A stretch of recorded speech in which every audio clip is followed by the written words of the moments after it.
Kathy, what's going on? I'm so worried about the Indonesian women. Yeah, they're in trouble. They're really afraid. They think there's extortion happening. And so there's 23 workers involved in all of this? Migrant Dreams is a documentary about migrant farm workers who work in Canada's food systems. And in the film, I spent most of my time with women from Indonesia who come into Canada under the Temporary Foreign Worker Program. These workers had come into Canada paying upwards to $7,000 to a private recruiter who was acting kind of as the middle person between the workers and the greenhouse employers. And the women were recruited from their hometowns in Indonesia to work in Canada in the greenhouses. When I met the women who are in the film, Migrant Dreams, they were in a real crisis because of the weight of the fees. Many of the workers were actually unable to pay $7,000 up front. So what they agreed to do was to pay a bit of that money in the beginning and then pay off the remaining while they were working in Canada. That's often seen as debt bondage. So the women were working in Canada legally, but a significant portion of their salary was going to a private recruiter.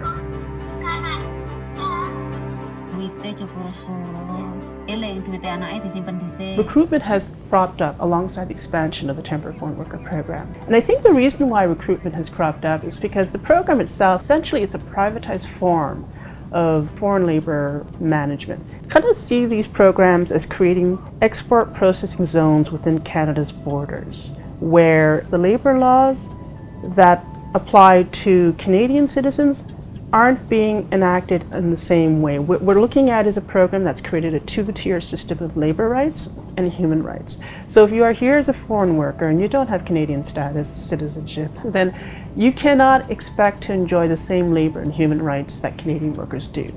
That is fundamentally antithetical to the ideas of Canadian laws and justice. Instead of having people coming into our country through immigration pathways, people who are deemed non-citizenship material, not good enough to stay, good enough to work but not good enough to stay, are being brought into the country to work in food production as domestics in people's houses. Oftentimes, in the dirty, dangerous, and difficult jobs that Canadian citizens do not want to do. 4 years in and then 4 years out. You're just out after the 4 years. You do your stay in Canada.